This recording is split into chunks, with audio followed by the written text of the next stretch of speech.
Hello friendly faces, and welcome back to my channel. After that whole rant I did last episode, I think I should do something a bit more relaxing. Something that's easy to talk about. Oh, I know, I think I'll talk about Splatoon 3. Splatoon 3. It's not in the best place right now, but it's by no means in a bad place.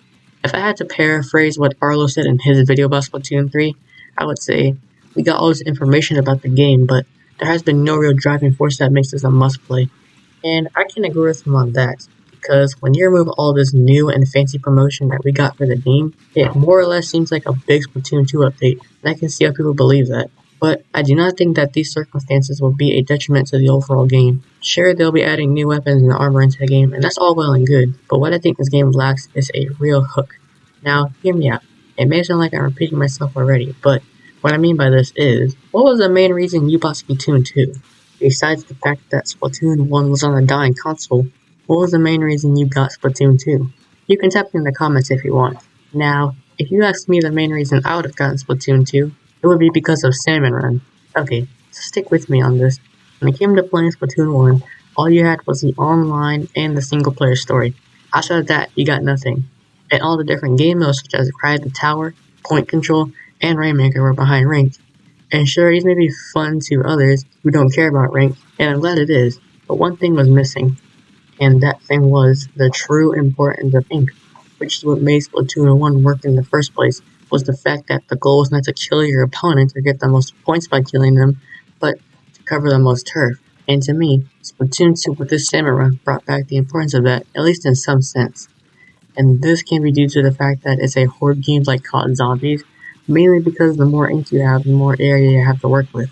For example, in the ranked game modes, all of them show the uses of ink, they don't make it the main focus, at least in all these other ones. And Point Control is the only game where it centralizes the importance of ink by having it be able to take control of the point, while in other game modes like Clam Blitz, Tower Control, and Rainmaker, if you take away the ink, you can still play like any regular game mode in any FPS game, which is the added challenge of using ink for movement and stealth.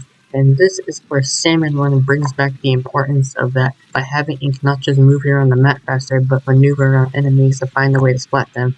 And this is the reason why Splatoon 2 gained such a big player base, at least in my eyes, because it has a game mode that brings back the importance of ink. Now, I'm not saying that Splatoon 3 needs to add another Salmon Run because, well, they're already just adding more to the past one for this new game. But what I'm saying is that Splatoon 3 should have a game mode that can be played with the ink as the main focus, much like Turf War, but with a twist or maybe added things to it. Now, I have a couple possible different game modes that will be pretty good in Splatoon 3, but that will come later in the video. But right now, I want to talk about weapons that Splatoon 3 could add to spice up the gameplay, and I would like to bring up a few examples that the game itself has shown, along with a few ideas I saw off the internet.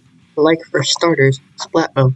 Now this weapon seems to be in the same class as the sniper, but has the ability to explode much like the single fire weapons. In fact, I think this will replace the sniper weapons due to its versatility of being a sort of sniper and a single fire weapon at the same time. And this from the trailer, we know that it leaves a patch of ink when the arrows hit the ground and then explodes. And in the trailer, we see that it comes with a killer whale special. So overall, a pretty cool and seemingly solid weapon. But if there's something else I could add to it, I think maybe it would be the ability for it to pull in players. And I think that it would add an interesting new mechanic to the game, much like the duels did in Splatoon 2. Alright, so I brought up another ink weapon off the internet, and it says it's supposed to be an ultimate or a special kind of weapon, but I kind of want to see how this will work as a normal weapon.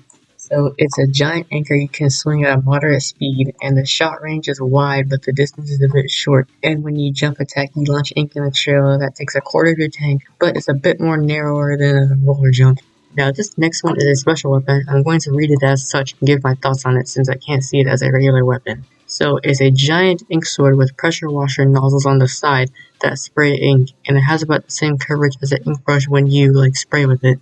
And a direct hit with the ink does 50 damage, but a direct hit with the sword itself does 150 damage. So overall, a pretty strong weapon, and it lasts 8 seconds. I don't really have much to say about this one, but it's a pretty well thought out weapon. Now this special weapon is pretty cool, and I think it's perfect as is. So basically, it's a UAV type weapon that flies through the air and drops ink bombs that are a bit bigger than a burst bomb. And they bounce off the ground, and they slowly become smaller each time they hit a surface, and as they float through the air. And the UAV itself is able to track one person like the homing missiles, but it can be called back, but you can't restore your meter if you do call it. It can only be prevented from being destroyed. Okay, that was a lot, but if you made it this far into the video, now you get to hear my ideas for some new game modes, or at least some reworked ones. So when I pitch these ideas, I'll be using the main Turf War game mode as my base. Starting with my first idea, which is basically Turf War, but with a bit of Rocket League mixed into it. So what I mean by this is that, how about we have a game mode that plays like Turf War, but there are points on the map, and if you spray them with ink, they'll give you a temporary ability like faster speed or faster ink regen, but these points spawn randomly on the map. Now I know what you might be thinking. At first, this ability might seem a bit unfair, but let me elaborate on it a bit more. So basically, when you shoot this target, the ability that you get is stronger than an armor perk, but is weaker than what an ultimate perk can give you, and also only lasts for like a temporary amount of time. So it only lasts for like maybe 5 seconds, and at best, maybe 7 or 8. Now this might seem a bit counterintuitive to what I said earlier, but it's for the sake of ideas. So for this game mode, when you splat someone or get a kill, the more ink that covered the ground when you splatted that person gives you a certain amount of points. But those points are put into its own separate category, and it adds to a significant bonus at the end of the game. If this idea sounds familiar, that's because it was an idea that was originally made to be in Splatoon 1, but never made the cut. I just thought it'd be a neat idea to see in action in Splatoon 3 because they decided to add this game mode. But anyways, those are my thoughts and I want to hear yours. Do you have any different ideas for weapons and new game modes that Splatoon 3 could add or introduce? And do you think Splatoon 3 will introduce any new game modes, if any? Let me know in the comments. And if you like this video, you know what to do.